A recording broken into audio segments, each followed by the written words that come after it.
Ako ovaj video slučajno skupi nekih 5000 lajkova, otiću van u idućem videu i pojesti ovo lišće što mi je sad blizu prozora i što me jako nervira. Tako da ostavi like na video ukoliko želiš da me vidiš kako jedem lišće.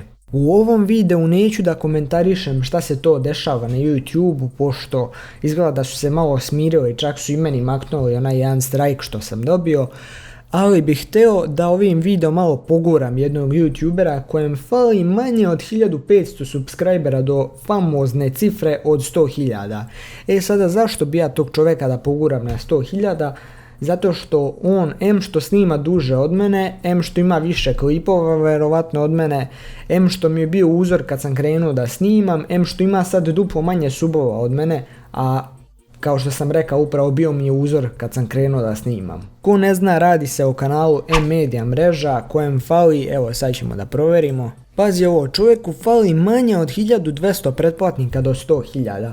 Kad budete gledali ovaj video bit će 4.6.2018. pa hajde da to bude datum kada će on preći 100.000 subscribera. Zamolio bih vas sve da sada odete na njegov kanal, imat ćete link u opisu videa i zakačen u komentaru dole, da odete na njegov kanal i pretplatite se na njegov kanal kako bi 4.6. to jest danas kad vi vjerovatno gledate ovaj video, dobro možda neki gledaju i posle, kako bi 4.6. prešao 100.000 pretplatnika. Ajde, raspalite mu subscribe da ni ne vidi kad pređe 100.000 subscribera. A ako sutra, to jest danas kad vi gledate ovaj video, znači 4.6. Ako 4.6. pređe 100.000 subscribera, obećavam da će uvod u idući video biti kako ja skačem kroz prozor. Znam da sam to rekao još i pre da ću obaviti, ali nisam, ali evo ovaj put obećajem, znači ako 4.6. pređe 100.000 subscribera, ja skačem direktno kroz prozor i to će mi biti uvod u idući video.